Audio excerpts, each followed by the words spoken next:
बिस्मिल्लाहिर्रहमानिर्रहीम। अस्सलाम वालेकुम नाज़रीन, आप यूट्यूब चैनल देख रहे हैं। मैं इमरान खान हूँ। आज़ाद कश्मीर में पाकिस्तानियों ने, आज़ाद कश्मीर के शहरियों ने दूसरी मरतबा हुकूमत से और इदारों से दोबारा सरेंडर करवाया। गुज़िश्ता चंद महीनों के अंदर हमने देखा, और इससे पहले हुकूमत बहुत आकड़ी हुई थी, उनके सामने पूरा निज़ाम आकड़ा हुआ था। वहाँ पर देखें, मामला शुरू हुआ जब एक एजेंसियों की मुदाखलत से एक हुकूमत को गिराकर एक कठपुतली वज़ीर आज़म बनाया गया। अब अनवारुल हक जो है वो उसको सारे जानते हैं, वो कुछ भी नहीं था। पाकिस्तान तहरीक इंसाफ के टिकट के ऊपर वो जीता हुआ था, और पाकिस्तान तहरीक इंसाफ के टिकट पे जीतने के बाद उसने तहरीक इंसाफ के अंदर नकब लगाना शुरू की। उसकी मदद की खुफिया हाथों ने, नामालूम हाथों ने उसकी मदद की। वो धमकियां लगा के तो उसने वोट लिए हैं कि जनाब आप वोट नहीं देंगे तो फिर जरदारी आपको कहेगा, आपको देने पड़ेंगे। पीपल्स पार्टी वालों को उसने यूं कहा, नून लीग वालों को कहा फिर नवाज शरीफ का फोन कराऊं मैं आपको, वोट तो आपको देना पड़ेगा, मेरे कहने पे दे दो। अब उसको कोई भी प्यार नहीं करता वहां पे, और वो आवाम से प्यार नहीं करता। तो जब मैंडेट के बगैर एक हुकूमत लाकर बिठाई जाएगी तो जो बंदा लाके उस हुकूमत को बिठाएगा वो उसी की बात मानेगा ना। यानी शहबाज शरीफ साहब जिनकी डिक्की के अंदर फिरते थे उन्हीं की बात मानेंगे ना। जिस डिक्की के जरिए शहबाज शरीफ इक्तदार में आए हैं वो उस डिक्की की गाड़ी के मालिक की बात मानेंगे ना, या शहबाज शरीफ साहब बात मानेंगे उस अवाम की जिन्होंने उनको वोट ही नहीं दिया। तो इसी तरह ये बड़ा ऑब्वियस है। मोहसिन नकवी कोई अवामी लीडर है नहीं, तो उसको अवाम की परवाह भी नहीं है। तो जो अवामी लीडर होते हैं, जो अवाम के वोटों से आते हैं, वो अवामी फैसले करते हैं, उन्हें अवाम की परवाह होती है। अब यहाँ पे आज़ाद कश्मीर के लोगों ने पहले अपने जो मुतालबात मनवाए थे, वो मुतालबात हुकूमत ने कहा जी हम नहीं मानते, हमारे पास तो पैसे नहीं है, हम तो सब्सिडी आपको दे नहीं सकते, तो ये जो आपका हक हमने तस्लीम किया था, ये हक हम दोबारा आप खाने जा रहे हैं, आपको कुछ नहीं मिलेगा। तो लोगों ने दोबारा एहतजाज शुरू कर दिया। फिर एक सदारती ऑर्डिनेंस लेके आ गए कि ये सदारती ऑर्डिनेंस आ गया है और इसके मुताबिक कोई भी एहतजाज नहीं कर सकता अब आज़ाद कश्मीर में। लोगों ने जूते की नोक के ऊपर रखा और पूरा का पूरा आज़ाद कश्मीर बाहर आ गया। लोगों ने ऐसा एहतजाज किया कि ऐसे मनाजिर कभी आज़ाद कश्मीर की तारीख में नहीं देखे गए होंगे। पाकिस्तान का मीडिया, यानी मेरी नज़र में, अब मैं क्या लफ्ज़ इस्तेमाल करूँ, मैं खुद इसके अंदर काम करता रहा हूँ, हो सकता है आने वाले दिनों में मुझे इस पाकिस्तान की मीडिया में काम करना भी पड़े, लेकिन इतना होम्योपैथिक मीडिया, इतना फारग मीडिया पाकिस्तान का कि अच्छा है कि मैं इस वक्त इस मीडिया के अंदर काम नहीं कर रहा, और मैं इस तरह का कंप्रोमाइज शायद कर भी नहीं सकता था जो इस वक्त आज़ाद कश्मीर में हुआ। आज़ाद कश्मीर पूरा का पूरा बाहर निकला हुआ है, लोग अपना हक मांग रहे हैं, लोग एहतजाज कर रहे हैं, और तारीख साथ एहतजाज हो रहा है, और पाकिस्तान का मीडिया उसका एक विजुअल दिखाने के लिए तैयार नहीं है। वजह क्या है? फोन आ गया जी, साहब का फोन आ गया जी, आपने बिल्कुल आज़ाद कश्मीर को टच भी नहीं करना। टच क्या कर रहा है पाकिस्तान का मीडिया? इररेलेवेंट चीजें टच कर रहा है जी, फलां हो गया, ये हो गया, छोटी छोटी खबरें टच कर रहा है। बहुत मामूली नौयत की चीजों को जो है वो टीवी पे दिखाया जा रहा है। ये नहीं दिखाया जा रहा कि आज़ाद कश्मीर के अंदर इतने बड़े पैमाने पर आज़ाद कश्मीर की आवाम निकलकर अपने हुकूक मांग रही है। तो वैसे भी लोग जो है वो अब मीडिया के मोहताज तो रहे नहीं, सोशल मीडिया के ऊपर उनकी कंपेन चलती है। आलमी मीडिया पाकिस्तान की खबरें दिखाता है, पाकिस्तानी मीडिया तो दिखाता नहीं है। तो आलमी मीडिया ने जो दिखाया उसका एक इंपैक्ट भी आया, इंडिया ने इस पर प्रोपेगेंडा भी किया। और ये प्रोपेगेंडा का मौका इंडिया को किसने दिया?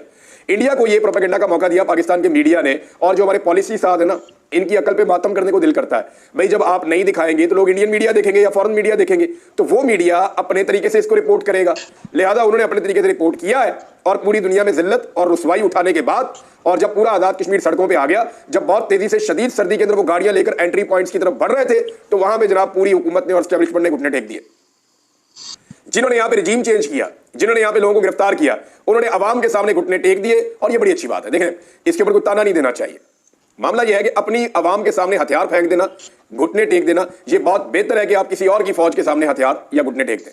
यह बहुत बेहतर होता है। यानी 71 में अगर पाकिस्तानी क़यादत उस वक्त अकल से काम लेती और अपने लोगों का फैसला मानती, अपनी अवाम के सामने जो है वो सरेंडर कर देते और उन्हें कहते कि ठीक है आपका जो राइट है वो हम आपको दे रहे हैं, तो फिर दुश्मन के सामने सरेंडर ना होता। ये बिल्कुल सिंपल चीज है, और ये किताबों में लिखी हुई है, मैं कोई अपने से बात नहीं कर रहा। ये ऑब्वियस है, और ये ऐसे ही होता है, दुनिया में हर जगह ऐसे ही होता है। लिहाजा पाकिस्तान में जो है ये आज़ाद कश्मीर के अंदर जो कुछ भी हुआ, वहां पे फिर फौरी तौर पे कैदी छोड़ दिए गए, लोगों ने खुशी मनाई। लेकिन उसके बाद अब कुछ लोग दोबारा बाहर निकले। इस वक्त की मैं आपको बात बता रहा हूँ, लोग दोबारा एहतजाज कर रहे हैं। वो ये कह रहे हैं कि जनाब आपने कैदी तो छोड़ दिए हैं, लेकिन जो ऑर्डिनेंस वापस लेने वाला मामला है उसके ऊपर हुकूमत लैतोलाल से काम ले रही है। हालांकि कमिटमेंट दी है कि ऑर्डिनेंस वापस लिया जाएगा, लिहाजा फौरी तौर पर ऑर्डिनेंस वापस लिया जाए। अब उसके अंदर जो एक तहरीर है हमारे पास, वो तहरीर ये बता रही है कि जनाब फलां फलां फलां फलां जो है वो इसके अंदर कोई सेक्शन लिखे हुए हैं, और उनको वो कह रहे हैं जी अब हम खत्म करने जा रहे हैं, और मुकदमात जो है वो भी खत्म करने जा रहे हैं, और दीगर चीज़ें जो है वो एक तहरीर से लिखी हुई सामने आई है। लेकिन लोग इसके ऊपर तहफ़्फ़ुज़ात का इजहार कर रहे हैं। लोग कह रहे हैं जी जब तक अमल दरामद मुकम्मल तौर पर नहीं होता हम पुरअमन नहीं होंगे। कश्मीर के शहरियों का क्या है? आज आपने उनके कैदी छोड़ दिए, आप उनकी कल बात मानेंगे नहीं तो वो परसों दोबारा निकल के सड़कों पर आ जाएंगे, फिर वो एंट्री पॉइंट्स की तरफ आ जाएंगे, और ये दुनिया के अंदर एक बड़ी खबर बनती है। तो पाकिस्तान जो है वो बहुत अजीब तरीके से, पाकिस्तान की रियासत फंस गई है, पाकिस्तान की हुकूमत फंस गई है, और उन्हें ये मुतालबा तस्लीम भी करने पड़ते हैं। नहीं करते तो वो एहतजाज करते हैं, मुतालबा तस्लीम करते हैं तो IMF डांटता है, और हुकूमत के बाद इतने पैसे नहीं है, इतनी नालायक और नकम्मी हुकूमत है कि उन्होंने पाकिस्तान को इतना गरीब कर दिया है और पाकिस्तान की मईशत को वहां पहुंचा दिया है कि जिन तबकात को माजी में सब्सिडी दी जा रही थी अब उन्हें सब्सिडी दे नहीं पा रहे।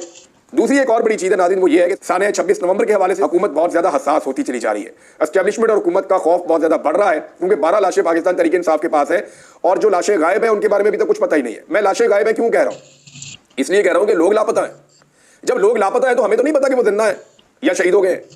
यानी जो लोग, ये डाटा तो हुकूमत ने देना था ना कि जनाब इतने बंदे हैं जो हमने गिरफ्तार किए हैं, इसके अलावा हमारे पास कोई नहीं है, ये उनके सारे नाम है, ये नाम हम आपके साथ शेयर कर रहे हैं, इनके अलावा आप चेक कर लें, आपका कोई बंदा हमारे पास नहीं है। तो फिर पाकिस्तान तहरीक इंसाफ डाटा देती कि जनाब हमारे इतने बंदे गायब हैं। अभी वो कह रहे हैं 100 से ज्यादा बंदे हमारे गायब हैं।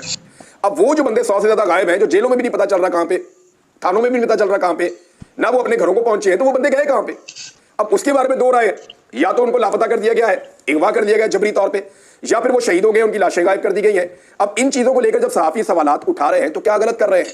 अब जब सवाल कोई उठाता है तो उसके ऊपर जो है वो केस किया जाता है। मिसाल के तौर पे मैं आपको ये बताता हूं कि पंजाब में क्या हुआ और ओवरऑल पाकिस्तान में क्या हो रहा है। डी चौक में शहादतों के हवाले से बात करने पर अब तक पंजाब में FIA ने 30 से ज्यादा मुकदमा दर्ज किए हैं। ये मोहम्मद उमैर साहब ने उन्होंने खबर दी है। 3 रोज में 1 दर्जन से ज्यादा गिरफ्तारियां हो चुकी हैं और क्रैकडाउन अभी तक जारी है। डी चौक एहतजाज इदारों से मुताल्लिक मामलात पर प्रोपेगेंडा या खबरें देने पर 90 मुकदमात हो गए हैं। अरकान पार्लियामेंट, सहाफ़ी, सोशल मीडिया एक्टिविस्ट नामजद किए गए हैं। 620 सोशल मीडिया अकाउंट्स की निशानदेही की गई है। 470 इसमें से बैरून मुल्क से ऑपरेट हो रहे हैं। इस्लामाबाद से 36, लाहौर गुजरावाला से 11, फैसलाबाद 9 और पेशावर में 6 और मुल्तान में 4 मुकदमात। इस तरह जनाब ये मुकदमा दर्ज किए जा रहे हैं।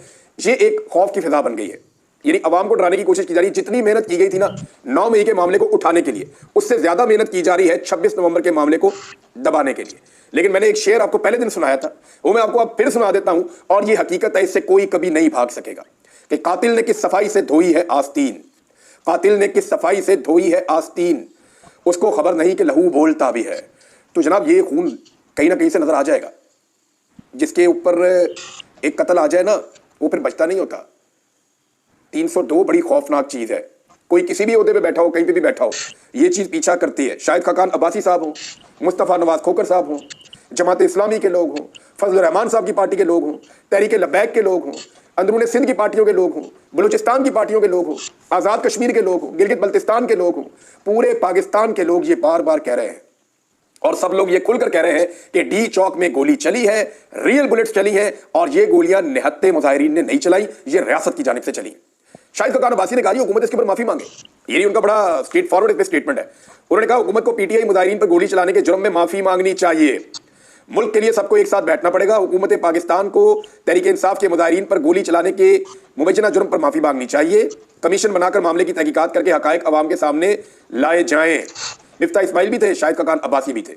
इन लोगों ने बड़ा क्लियरली कहा कि, और ये कह रहे हैं कि गोली चली है, यानी हर बंदा ये मान रहा है कि वहां पे गोली चली है, हुकूमत नहीं मान रही, और जो लोग ये कहते हैं उनके ऊपर मुकदमा दर्ज होते हैं। अब पश्तूनों की गिरफ्तारियों का सिलसिला अभी भी नहीं रुक रहा। शाहिद खाकान अब्बासी साहब ने अब ये बात की है, उनको भी गिरफ्तार कर लें। फजल रहमान ने ये बात की, उनको भी गिरफ्तार कर लें। जमात इस्लामी ने ये बात की, उनको भी गिरफ्तार कर लें। जो जो बंदा ये बात करता है उसको गिरफ्तार कर लेते हैं। तहरीक इंसाफ के ऊपर इतना शदीद दबाव है कि आपने 12वें के बाद 13वां नाम नहीं लेना, और उनके ऊपर इतना शदीद दबाव है कि आपने अपने लापता अफराद का जिक्र भी नहीं करना। आपके लापता अफराद का आपने तस्करा भी नहीं करना, कहीं पे आपने जिक्र नहीं करना कि आपका कोई बंदा लापता है। और जब वो लापता की बात करते हैं तो फिर उसकी या तो डेड बॉडी आएगी या वो जिंदा वापस आएगा, दोनों में से एक ही ऑप्शन है ना। अब जब तक वो नहीं आ जाता तो तहरीक इंसाफ वालों को क्या पता, या उसके घर वालों को क्या पता कि उनका प्यारा जो है वो जिंदा भी है या नहीं है। अभी मेरे पास कुछ और लोगों ने मैसेजेस किए कि जनाब हमारा ये बंदा शहीद हो गया, हमारे बारे में किसी ने आवाज नहीं उठाई, बताया नहीं है, तो लिहाजा ये खबर जो है वो दी जाए। अब इसको दबाने की जितनी कोशिश की जा रही है मामले को, ये आलमी सतह पर उतना ज्यादा उठ रहा है, और इमरान खान साहब का इसमें मुतालबा बड़ा सख्त है। वो कहते हैं जी इसके ऊपर एक जुडिशियल इंक्वायरी करवाएं, सीनियर तरीन सुप्रीम कोर्ट के जो जजेस हैं उनका एक जुडिशियल कमीशन बनाया जाए और इसके ऊपर एक इंक्वायरी करवा दें। ये इमरान खान साहब का मुतालबा है। अब इमरान खान साहब का मुतालबा जो है वो माना नहीं जा रहा, दिन रह गए पीछे थोड़े। 13 तारीख को इमरान खान साहब ने एक प्रोग्राम रखा हुआ है पेशावर में, और 14 से वो जो है मुल्क की तहरीक का आगाज कर देंगे। और तहरीक क्या है? सिविल नाफरमानी। सिविल नाफरमानी के ऊपर इस वक्त ये हुकूमत के गले पड़ गई है, और हुकूमत को एक के बाद एक मुसीबत का सामना करना पड़ता है। ऐसा लगता है कि ये हुकूमत बहुत बुरी तरह दलदल में फंस गई है। इतनी बुरी हुकूमत आज तक कभी किसी को नहीं मिली होगी। वैसे हुकूमत तो अवाम ने नहीं दी, एस्टेब्लिशमेंट ने ये हुकूमत दी है मौजूदा हुक्मरानों को, वरना ये तो सारे अपना इलेक्शन हार गए थे। तो इनको जो है ना तत्ते तवे के ऊपर लाकर बैठा दिया। ये बेचारे कभी इस करवट बैठते हैं, कभी इस करवट बैठते हैं, तो गर्म तवे के ऊपर ये बैठे हुए हैं। ना इन्हें इक्तदार अच्छा लग रहा है, ना ये उसे छोड़ सकते हैं। हालात इनके लिए बहुत मुश्किल हो गए। अब अगर इमरान खान साहब की कॉल यानी सिविल नाफरमानी की, उसके ऊपर मीडिया में एक प्रोपेगेंडा शुरू किया गया है और ये कहा जा रहा है कि शायद पीटीआई डर गई है, पीटीआई कह रही है कि ये नहीं हो सकता, बहुत ज्यादा बददिली पैदा हो गई है, पीटीआई डिवाइड का शिकार होगी। आपको याद होगा इससे पहले भी बार बार ये कहा गया कि इमरान खान साहब माइनस हो चुके हैं, पीटीआई डिवाइड का शिकार हो गई है, बुशरा बीबी जो है वो बनने जा रही है वादा माफ गवाह, और अमीन गंडापुर जो है वो एस्टेब्लिशमेंट के आगे बिक गया है, फलां जो है उसके साथ ये हो गया है, बैरिस्टर घोर जो है वो फलां के साथ खेल रहे हैं, और जो उमर अयूब जो है वो उन्होंने किसी के साथ हाथ कर दिया है, और पंजाब की क़यादत ने ये बड़ी गेमें की हैं। पहले पाकिस्तान तहरीक इंसाफ को तोड़ने की 1 लाख कोशिशें हुई हैं, लेकिन जब तक इमरान खान साहब मौजूद हैं तब तक इस जमात को कोई तोड़ नहीं सकता। ये बिल्कुल एक सिंपल चीज है, क्योंकि इमरान खान साहब की वजह से ये जमात है, और वो इस जमात को एक मजबूती के साथ उन्होंने पकड़ा हुआ है, और ये सारे लोग इमरान खान के साथ जुड़े हुए हैं। अब मामला ये है कि जिन्होंने माजी में झूठी खबरें चलाई थी, जो माजी में ये भी कहते थे कि पीटीआई ज्यादा 10-12 सीटें जीतेगी, और जो जीतेगी वो भी सारी दूसरी जमातों में शामिल हो जाएंगे, उन्हें शर्म भी नहीं आई कि पाकिस्तान तहरीक इंसाफ ने पूरे पाकिस्तान में सबसे ज्यादा सीटें ले ली, आधी सीटें छीन ली, फिर भी वो सबसे बड़ी पॉलिटिकल पार्टी आज भी इस मुल्क के अंदर है, पार्लियामेंट के अंदर सबसे बड़ी पॉलिटिकल पार्टी है, आज भी सबसे ज्यादा नंबर उनके हैं। तो ये तो हकीकत है ना, इससे तो कोई भाग नहीं सकता, और भागने की गुंजाइश भी नहीं है। अब दोबारा से वही मीडिया और उन्हीं लोगों को इस्तेमाल करते हुए कहा जा रहा है कि सिविल नाफरमानी की तारीख गले पड़ गई पीटीआई के, और जनाब ये कामयाब नहीं होगी। लेकिन मीडिया से जाली खबरें चलवाने के बावजूद मैं आपको खबर दे रहा हूं कि हुकूमत अंदर से बहुत ज्यादा घबराई हुई है। ओवरसीज पाकिस्तानी जो पैसा भेजते हैं उसकी वजह से हुकूमत का काफी निजाम चलता है, लेकिन अगर ओवरसीज पाकिस्तानी जो पैसा भेजते हैं उसमें वो कमी कर देते हैं, यानी वो जरूरत का पैसा भेजेंगे, चीजें खरीदना बंद कर दें पाकिस्तान में, प्रॉपर्टीज देना फिलहाल बंद कर दें पाकिस्तान में, या इजाफी पैसा जो पाकिस्तान में वो ट्रांसफर करते हैं हर महीने मुस्लिम मुल्कों से, अगर वो पैसा पाकिस्तान में ट्रांसफर करना और भेजना बंद कर देते हैं तो ऐसी सूरत में इस हुकूमत के लिए बहुत बड़ा इकोनॉमिक मसला पैदा हो जाएगा। IMF भी इनकी मदद नहीं कर पाएगा अगर तो वो ऐसा कर देते हैं, और इमरान खान साहब की कॉल के ऊपर वो ये कर गुजरे कोई बईद नहीं है, वो ये कर भी सकते हैं। हुकूमत का डर बता रहा है कि हुकूमत को लगता है कि ये हो जाएगा। अगले मरले में इमरान खान साहब और क्या कर सकते हैं? इमरान खान साहब लोगों को कह सकते हैं हुकूमत के वाजिबात अदा ना करें या हुकूमत के साथ कोऑपरेट ना करें। लोग पहले ही बहुत तंग हैं, हर चीज की कीमत 3-3, 4-4 गुना हो गई है। लोग तो लगता है ऐसी किसी कॉल का इंतजार कर रहे हैं, और इसका इंपैक्ट खैबर पख्तूनख्वा पूरा एक सूबा है, कराची जो है, कराची हैदराबाद, यहाँ के लोग नाको नाक तंग आ गए हैं। आपका जो अपर पंजाब है या आपका जनूबी पंजाब है, यहाँ पे भी लोग, सेंट्रल पंजाब में आप डंडे डुंडे मार के कुछ करके आप लोगों से जबरदस्ती बिल ले लेंगे, लेकिन आप हर जगह नहीं ले पाएंगे। लाखों की तादाद में लोगों के मीटर नहीं काटे जा सकते गैस के और बिजली के। हाँ, चंद कोई 2 दर्जन, 4 दर्जन, 6 दर्जन तो काटे जा सकते हैं, लाखों की तादाद में ऐसा नहीं किया जा सकता, और इतनी बड़ी तादाद में लोगों को गिरफ्तार भी नहीं किया जा सकता। और ये कोई ऐसा जुर्म भी नहीं है जिसमें आप उठा उठाकर लोगों को अंदर ले जाएंगे और आप उन्हें बंद कर देंगे और लोग हमेशा बंद रहेंगे, ऐसा नहीं होगा। अब ये मुमकिन है इमरान खान साहब आने वाले दिनों में जो अस्करी सनती इदारे हैं, यानी फौज से वाबस्ता जो सनती इदारे हैं, उनके बाइकआउट की एक ऑलरेडी मुहिम चल रही है, और उसमें जिस तरह का रद्देमल आ रहा है दोनों तरफ से, ऐसा लगता है कि वो मौसर है। ऐसा नहीं है कि वो मौसर नहीं है या उसका कोई फर्क नहीं पड़ रहा, जरूर वो मौसर है। इसी वजह से दोनों तरफ के रद्देमल आ रहे हैं। एक तरफ का ये कहा जा रहा है कि जनाब ये शोहदा के साथ ज्यादती हो रही है, ये जुल्म हो रहा है, ये फौज के जो सनती इदारे हैं इनका बाइकआउट करने वाले मुहिम वतन नहीं है। यानी अगर कोई बाइकआउट करता है तो उसमें हुब्बुल वतनी कहां से आ गई बीच में? बहरहाल ये फौज के साथ लड़ाई तो नहीं है ना, वो मसनूआत नहीं खरीदना चाहते लोग, ठीक है, उनकी मर्जी है, सार्फिन की खरीदे या ना खरीदे, लेकिन उनके खिलाफ एक कंपेन चल रही है, और वो जो कंपेन चल रही है वो डेलिबरेटली चलाई जा रही है। अब हो सकता है कि आने वाले दिनों में पाकिस्तान तहरीक इंसाफ या इमरान खान साहब इस कंपेन को ओन कर लें। अभी इसका इतना इंपैक्ट है, अगर इमरान खान साहब इस कंपेन को ओन कर लेते हैं तो इसका इंपैक्ट बहुत ज्यादा बढ़ जाएगा। ये नाज़रीन इस हवाले से 3 बड़ी इंपॉर्टेंट खबरें थी। आजाद कश्मीर के हवाले से, सानिया 26 नवंबर के हवाले से हुकूमत कितनी बौखलाहट का शिकार है, और नंबर 3 जो सिविल नाफरमानी की तहरीक है वो किस तरफ लेकर जा रही है।